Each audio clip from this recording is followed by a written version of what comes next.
প্রতিটা মানুষ মালাকুল মাউতকে দেখতে পায়। আপনিও দেখবেন, আমিও দেখব। মুমিনদের কাছে এসে মালাকুল মাউত একজন যুবকের বেশে সাদা ধবধবে জুব্বা পরে সুগন্ধি মেখে মুমূর্ষু ব্যক্তির শিয়রে বসে বলে, ইয়া আইয়াতুহান নাফসুল মুতমাইন্না, হে প্রশান্ত আত্মা, উখরুজি ইলা মাগফিরাতুল্লাহি ওয়া রিদওয়ানি, আল্লাহর ক্ষমা আর দয়ার দিকে বের হয়ে আসো। বলা মাত্রই মুমিনের আত্মাটা স্মুথলি বের হয়ে আসে।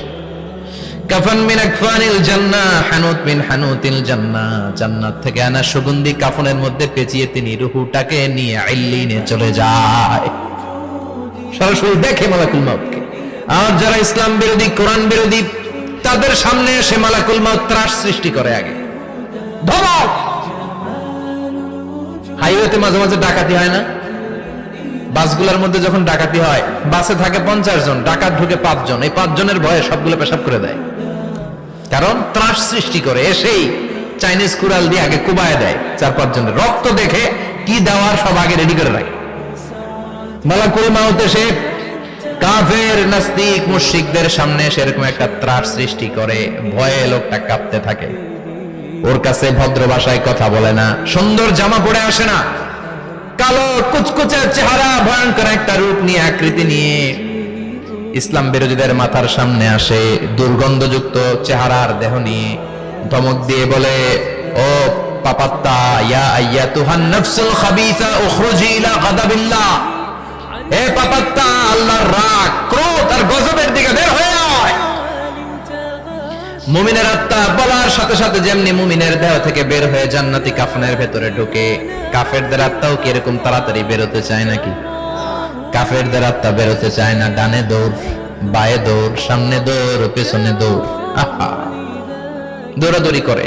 মালাকুল মাউত এটাকে টেনে হিচড়ে, একটা জীবিত ছাগলকে জবাই না করে তার চামড়া উল্টার দিকে টেনে হিচড়ে বের করলে ছাগলটা যত কষ্ট পায়, এর চেয়ে কমসে কম 70 গুণ বেশি কষ্ট দিয়ে কাফের, মুশরিক আর গাদ্দারদের রূহ কবজ করা হয়। আল্লাহ, এই পরিস্থিতি থেকে তুমি আমাদের বাঁচাও।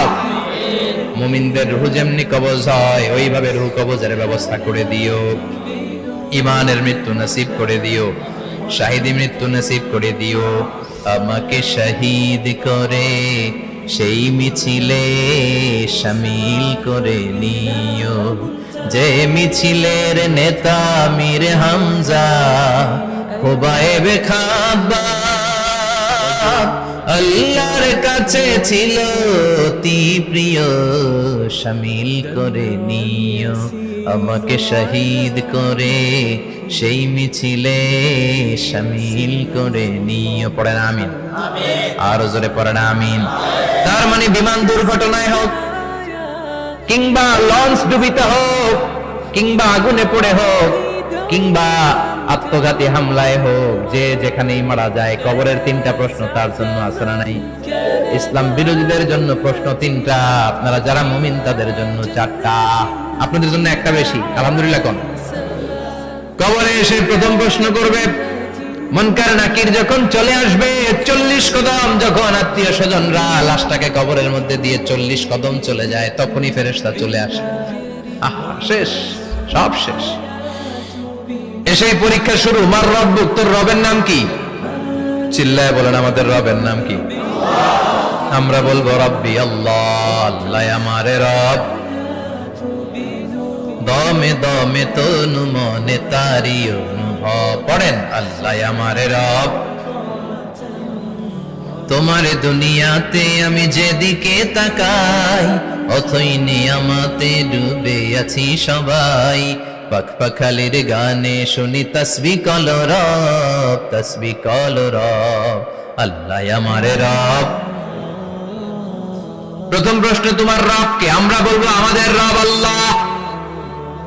দ্বিতীয় প্রশ্ন, ওমা দীনুক, তোমার ধর্মের নাম কি? আমরা কি বলবো?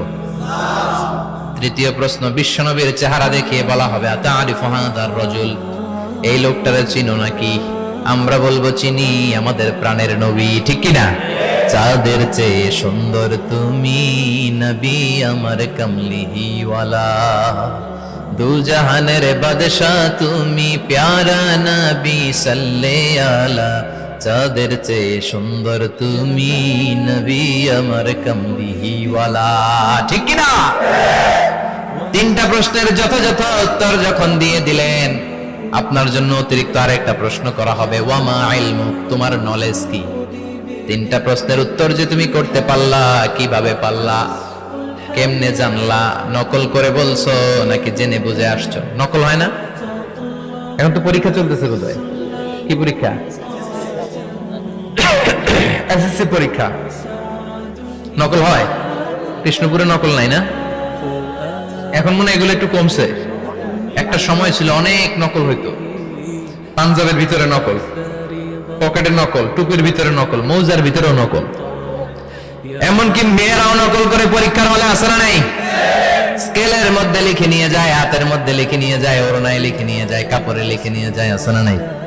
ফেরেশতারা বলবে নকল করছো নাকি? কেমনে জানলা? তিনটা প্রশ্নের উত্তর তুমি কেমনে বললা? আল্লাহ তোমার রব, ইসলাম তোমার ধর্ম, এই লোকটা বিশ্বনবী, কেমনে চিনলা? আপনাকে তখন বলতে হবে আমি কোরআন থেকে শিখেছি, আমি হাদিস থেকে শিখেছি, আমি ইসলাম জেনে বুঝে মেনেছি, আমি আন্দাজে কোথাও ঘুরি নাই। চিল্লা এখন ঠিক কিনা?